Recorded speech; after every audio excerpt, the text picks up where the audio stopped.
कुल मिलाकर हम देख रहे हैं कि 2014 में नरेंद्र मोदी की सरकार आने के बाद और वो तो सांप्रदायिक थी, देश की जनता ने ला लिया उसको, तो उसके फल तो हमको भुगतने पड़ रहे हैं। और मुस्लिम समाज के, अल्पसंख्यक समाज के सामने ये सवाल खड़ा हुआ कि सत्ता के खिलाफ में अब कैसे किया जाए।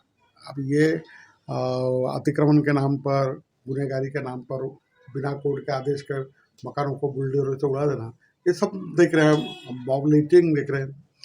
तो ये मुसलमान समाजों के सामने बहुत बड़ा आह्वान है, वो इसको कैसा फेस कर रहेगा ये सवाल है। और इसलिए हम देखते हैं कि हमारे देश की धर्मनिरपेक्ष पार्टियाँ, वामपंथी पार्टियाँ खड़े हैं, मगर जद्दोजहद नहीं कर पा रही, रोक नहीं पा रही इसको। तो अब लगता है कि हमको सत्ता बदल के बिना होगा नहीं, और इसलिए 2024 में ये करने का प्रयास किया गया इंडिया आघाड़ी में।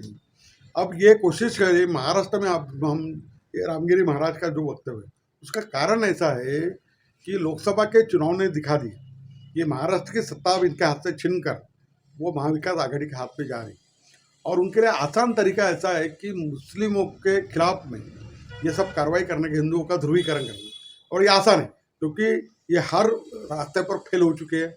अब लाडली बहन योजना के नाम पर थोड़े बहुत वोट बढ़ गए, तो उसके कारण वो लग सकता है, मगर इसका मतलब वो सत्ता में आएंगे ऐसे नहीं। जहाँ तक राणे की बात है, रामगिरी महाराज को लगाया गया और लगाएंगे वो, ये कोशिश करेंगे। बीजेपी का पूंजीवादी पार्टी के, बीजेपी का वो एक अपना प्रोग्राम है और ये चलते रहेगा। ये गौरतलब है कि हमारे मुस्लिम भाई ये बहुत ही संयमता के साथ इसका मुकाबला कर रहे हैं, और उसकी जानते, मगर कुछ मुस्लिम शक्तियाँ खड़ी हो जाती है। स्वाभाविक है यार, नौजवान लोग प्रतिक्रिया दे देते हैं, तो उसके कारण हमारे राज्य में एक माहौल बिगड़ते कभी दिखता है। मगर मैं धन्यवाद देना चाहूँगा हमारे महाराष्ट्र के मुस्लिम भाइयों को कि वो बड़ा संयमता के साथ ये कर रहा, और उसने जो लोकसभा में करवट लिया, और जिसके कारण हम देखते हैं कि महायुति या बीजेपी एनडीए की खासदार थोड़े नज़ारत हो गए और करीब करीब महाविकास आघाड़ी के खासदार आ गए। उसने अब ये विधानसभा के चुनाव में एक अपनी बनाया। मुझे लगता है कि अगर महाराष्ट्र की हम शिंदे सरकार, फडणवीस सरकार और अजित पवार की सरकार अगर इसको हटा देने कर एक नई सरकार आएंगे, तो निस्संदेह हम वामपंथी करके महसूस करते, हम दबाव डालेंगे कि ये जो कुछ महाराष्ट्र में माहौल बना गया, सांप्रदायिक माहौल, वक्त के नाम पर वहाँ हल्ले करना, तो ये तमाम चीज़ों के खिलाफ एक धर्मनिरपेक्ष वातावरण बनाकर अल्पसंख्यक भाई को सुरक्षा देना, उनके ज़िंदगी में तरक्की के लिए उनको मौका देना, ये तो हमारी जिम्मेदारी। अगर हम ये नहीं कर पाएंगे धर्मनिरपेक्ष भारत में, लोकतांत्रिक भारत में, तो फिर हमारा मतलब क्या रहेगा राजनीतिक पार्टियों। तो मुझे ऐसा लगता है कि ये करने की ओर हम बढ़ेंगे, और संयमता के साथ मुस्लिम भाइयों ने इसका रिएक्शन पे प्रतिक्रिया देने की जरूरत नहीं, मगर हमको लामबंद रहना, हमको रहना है। जरूरत होगी हमारी जैसी पार्टी आपके पीछे खड़े रहेगी, मगर ये फिरका पर तरह की ताकत है जो ध्रुवीकरण, हिंदू ध्रुवीकरण मतों का करने जा रही, तो इसका कोई माकूल जवाब न देते हुए बड़े दिमाग से हमको काम करना पड़ेगा। क्योंकि 2 महीने 3 महीने भी ये महाराष्ट्र के चुनाव है, तब तक ये एक सूत्री कार्यक्रम करने की कोशिश करेगी बीजेपी, उसके गुर्गे, उनका वो सांप्रदायिक जो विज्ञता है, ये पूरी कोशिश चलेगी। तो मुझे चाहूँगा मुस्लिम भाइयों को कि वो संयमता के साथ इसका मुकाबला करें।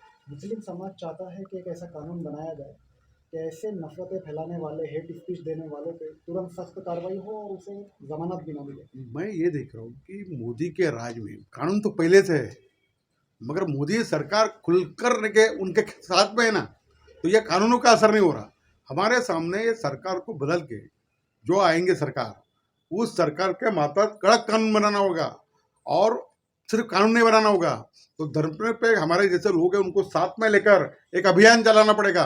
और ये जो सांप्रदायिक शक्तियाँ हैं, इनके ऊपर वचक बना के एक बहुत बड़ा अभियान चलाना पड़ेगा। देखो आपको मैं बताता, 10 साल में पूरा सड़ा दिया है, लोगों के दिल में नफरत भर के रख दी है, तो उसके कारण ये वातावरण को हटाना पड़ेगा। तो एक बड़ा कैंपेन करना पड़ेगा, कुछ कानून जो है उसको कड़क करने पड़ेंगे, और ये जो अल्पसंख्यकों के खिलाफ नफरत पैदा करने वाली जो बात है, इस पर कंट्रोल करने वाला काम, और दूसरा लोगों के बीच में प्रेम सौहार्द बढ़ाने वाला एक अभियान, ये दोनों स्तर पर काम करना पड़ेगा। मुझे ऐसा लगता है कि ये महाविकास आघाड़ी की सरकार को इसके ऊपर जोर देना पड़ेगा, और ये प्रोग्राम इसलिए बनेगा कि शिवसेना उद्धव ठाकरे की वो हमारे लिए अपने बाजू में अब, तो उसके कारण शिवाजी का मूल्यांकन जिस ढंग से अब वो भी करने लग गया है और एक धर्मनिरपेक्ष का वातावरण महाराष्ट्र में महाविकास आघाड़ी बनाने जा रही है। राहुल गांधी का हम रोल देख रहे हैं, तो हम ऐसा वातावरण बना सकते हैं। मुझे लगता है इसमें हम नए कानून, कड़क कानून बनाएंगे महाविकास आघाड़ी, ये उम्मीद दिलाते हैं। जिन जिन राज्यों में कांग्रेस की गवर्नमेंट है तो वहाँ पे ये कानून अब तक क्यों नहीं बनाया गया?